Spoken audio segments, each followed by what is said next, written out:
Hello, and I'm sorry that this is getting out a little bit later than usual.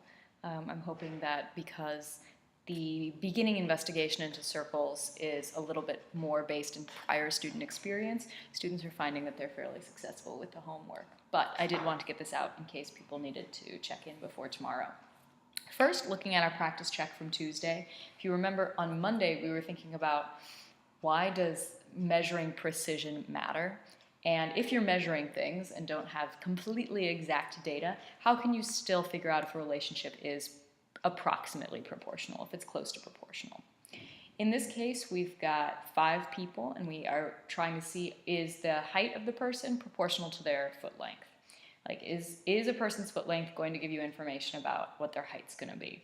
So as I look at this, if I can plot it on a graph, just like we did on Monday, I can see right away, is it going to have those requirements or those characteristics of a proportional relationship? So I'm going to go ahead and do that. So we've got 10 inches to 60 inches tall. So I would go up, come over. So that's person A. We have 7 inches to 48 inches is B. 15 inches to 65 inches. So that one I have to, so we're here, 60, 62, 64, I have to go in between.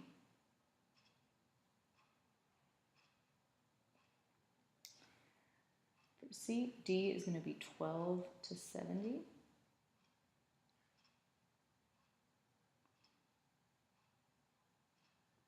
And I'm using these lines to help me keep myself precise, more accurate. And E, 18, so 16, 17, 18, go up to 80. Person E. Okay, so looking at this, does it look like there's a line that would go through the origin? I'm having a hard time seeing something that even if, like, maybe we went this, D is a little bit above, C and B are a little bit below, but like maybe that would be a representative line. But even so, if you extend it back, it's not going to hit the origin. So I would feel fairly safe in saying that this is definitely not proportional.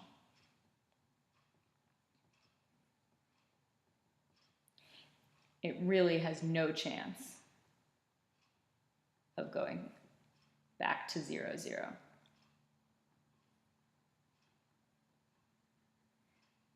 There's something that it just is not going to work there. So the relationship is not proportional.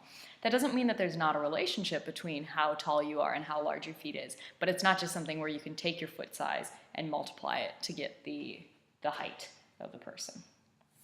Okay, so then we moved into thinking about circles, which takes a lot of measurement as well, but today we thought, or on Tuesday, we thought more broadly about what are characteristics of a circle, because before you measure it, you need to think about what you're going to be measuring. So students received a bunch of images of round objects, a bunch of different things. Dartboards, manhole covers, all sorts of stuff. And I asked the question, how could you categorize these two? So students looked at these, and we ended up coming upon a category of not circles compared to a category of circles. And students went through and determined which things would not count as a circle. Now, a pizza, for example. Well, the overall outline looks like a circle, but there's this bite taken out of it, so that would not be a circle. On the other hand, the pepperoni is a circle, so it depends on what you're describing. But if you're describing the entire pizza, because it doesn't go all the way around, that would not be a circle. This clock, it has actual edges, it has sides, that's not going to be a circle. One that was a little bit controversial was a basketball. Because while this looks like a circle, an actual basketball is a sphere.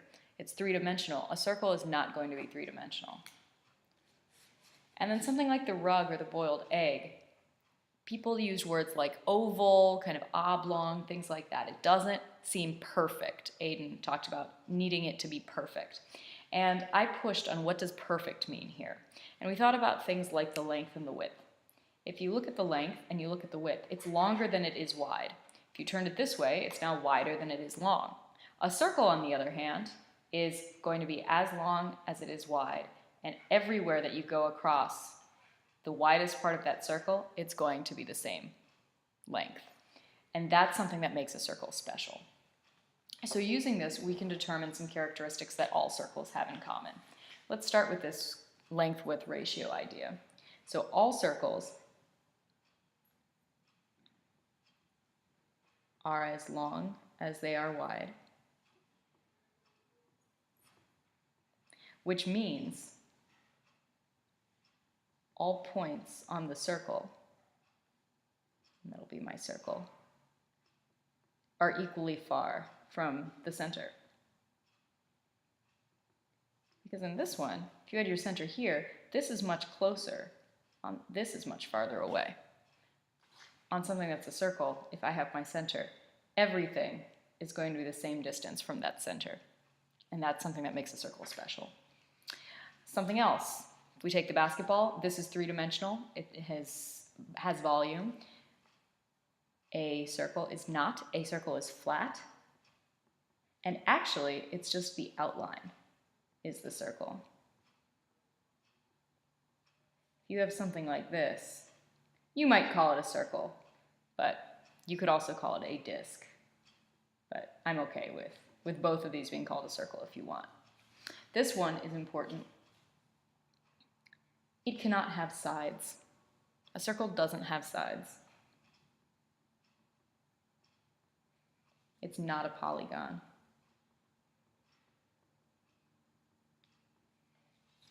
And if we look at something like this, well, this point is not as far from the center as these are, so that doesn't fit the rule that all points need to be equally far from the center. We could also say something like it's round all around.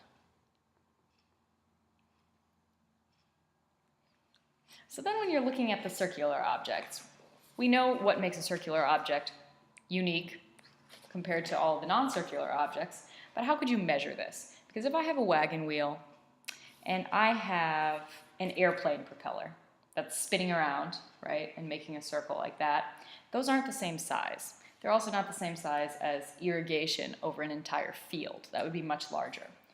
But what do I measure? I don't have, in the same way that we talk about the length and width of a rectangle, well, the length and the width are the same, so what can I talk about? So students develop some different ways. I saw some people saying, take the ruler and bend it around the outside. How far does it go around? Some people were saying, talk about the length and the width. One person said, well, if I draw a square around it, I could measure the length and width of that square. That was pretty cool, thinking about how tall that's going to be. And then I didn't hear a lot of people talking about this, but I encourage people to also think about something like the propeller.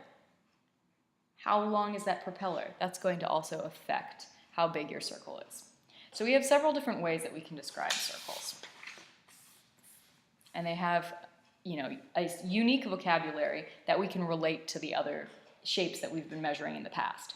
So the diameter, we're not even going to talk about that yet. We're going to talk about the center first, because you need to have a center to use for some of these other measurements. So the center is the exact middle of the circle. And it is equally far from any point on that circle.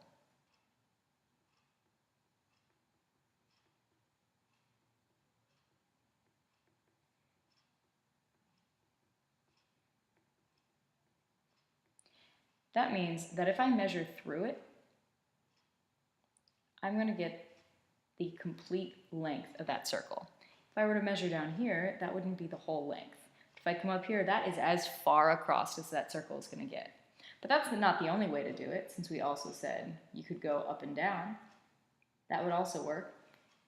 You could go side to side. As long as you are going through the center, you are getting the length or width of that circle. And instead of using length or width, since it's actually all the same in a circle, we just call it the diameter. So the diameter is the distance across the center of the circle.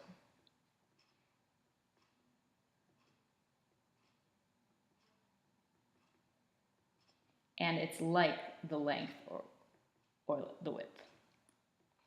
The radius, on the other hand, is just from the center to that point. And we said that all of the points are going to be the same distance, so any way I draw a radius, it should be the same length.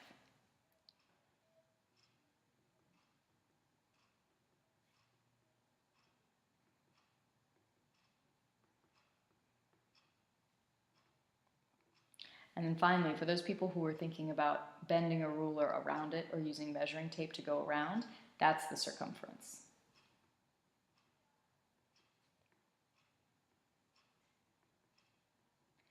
So if you say, I measured something and it was 12 inches, my first question would be, what was 12 inches? Was it 12 inches around? Was it 12 inches across? Was it 12 inches from the center to the outside? Those would be giving you very different pieces of information. Some circles have a clear radius. Here, this spoke going out from the wagon wheel, that's a great radius. You can also see the diameter as you go all the way across. The center pivot irrigation, since that's the sprinkler, that sprinkler right there is the radius.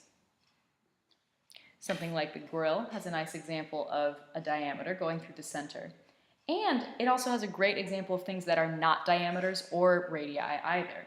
If you just have a line segment that's going from a point here to a point here, that's not a diameter because that's not giving you the total length of that circle. We would just call that a chord, and that's just, that's something that you might use in the future, but that's not going to tell you the length and width of that circle. It's not going to give you unique information about how big this circle is.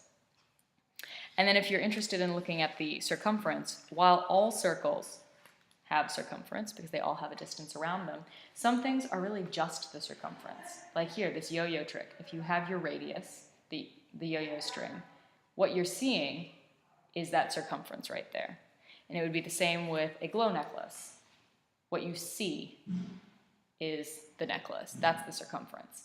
Anaya had a cool point of a glow necklace snaps on, so if you snapped it off and kind of unrolled it, that would be looking at the circumference right there.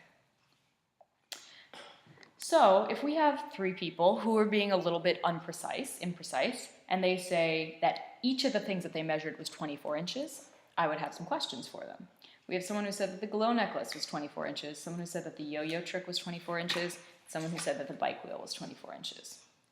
Looking at these, I do not think these are all actually the same in real life. Yo-yo trick is about as tall as a person, based off of her. Glow necklace is not going to be as tall as a person. Bike wheel's not going to be as tall as a person. So a glow necklace, that goes around my neck. That's, I think, going to be the smallest. A bike wheel, definitely smaller than a person. At least this kind of bike is. And then this trick, this yo-yo trick, that we can see is pretty large. So then these three people could not have been measuring the same thing. If you're looking at this glow necklace, this is where having a ruler that you could use or a measuring tape would be helpful. Because if you took 24 inches, which is 2 feet, and you kind of bent around, you would see this is 2 rulers worth, 2 feet, 24 inches. That's 24 inches right there around. Well, no bikes are that big. Definitely a person isn't going to fit into this. So this is a glow stick. This looks like a necklace that you would put around your neck. So a necklace might be 24 inches around. That does look more like what a bike wheel's diameter could be, though. Bike wheels, probably about 2 feet across. So that would be the 24 inches. And then with the yo-yo trick, that yo-yo string, that's about 2 feet long. And so you end up with the largest circle because your radius is 24 inches. So when you say something like, it measures 24 inches, you need to think about being precise, otherwise people don't know what that actually means for the circle. What's cool is that circles can be measured in each of these ways. They give you enough information to know how big that circle is. If it's 24 inches in circumference, you have a clear idea of that circle. Same for 24-inch radius, same for 24-inch diameter. That's something that's special about circles, but you still do need to be precise, because if you just say 24 inches, people aren't going to know what you're talking about. So as you're looking at the homework, this is not the homework, this is with compasses, and we're going to work more with compasses in class tomorrow. But as you're looking at the homework, I want you to think about what information can you get from looking at a circle, And how can you be very precise when you're talking about those distances that move across a circle?